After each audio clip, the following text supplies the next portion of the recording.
Jesus had incredible insight into people's hearts. He always seemed to know what was going on in someone's heart, and he always seemed to know exactly what to say to them. For example, in John chapter 4, Jesus is meeting with this Samaritan woman. He told her, "Go, call your husband and come back." "I have no husband," she replied. Jesus said to her, "You're right when you say you have no husband. The fact is you have had 5 husbands, and the man you now have is not your husband. What you have just said is quite true." He was able to perceive her true life and heart condition. Now, how do we pull that off? How would we have possibly understood in that situation that that woman was living with a man that she was not married to? Well, we learn the condition of someone's heart by listening. Jesus was so in step with the Holy Spirit, he was able to spiritually discern people's hearts by listening to the Spirit. And there may be times when the Holy Spirit gives you divine insight into someone's particular needs so that you can speak directly and pointedly into their life. Now, that may not happen all the time, but if it does, take advantage of it. But we also discern people's spiritual condition by getting to know them, by putting into practice the relationship skills that we've been talking about listening and being a good friend. But I want to introduce another skill to you today that's going to help you be able to connect with people and discern their heart. That's the skill of asking great questions. Now, good questions will help a person open up their soul. Most people like to talk about themselves, and a great question will help a person begin to do that so that you can begin to discern what's going on in their life. Good questions help you to find a person's spiritual address. Think about it like this. When you get a piece of mail that's addressed to occupant or current resident, what do you do with it? You toss it out. Well, in many ways, generic evangelism, when we have a message that's just addressed to unsaved occupant, that has the same effect. It doesn't get through the filter. And so we want to communicate in a way that reaches a person's heart. And so asking thoughtful questions helps us to know how to address the good news to a person so that it sounds like good news to them and feels like receiving a handwritten letter addressed personally to them. Now, here's some things that make a great question. It should be open-ended, and you can't just answer it by saying yes or no. It needs to be non-threatening. Instead, it should be inviting.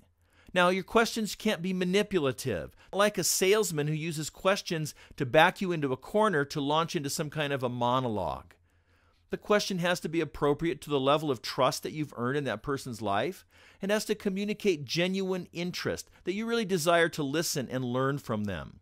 Now, when you ask, you have to actually be ready to listen. We're talking about a real conversation, not some kind of script that you're trying to direct. You're not looking for the so-called right answers. The right answer is the honest one, where the person chooses to reveal something of themselves to us. You can't be judgmental. You can't jump on them if their answer isn't completely accurate about God or whatever. That's a conversation killer. That's a relationship killer.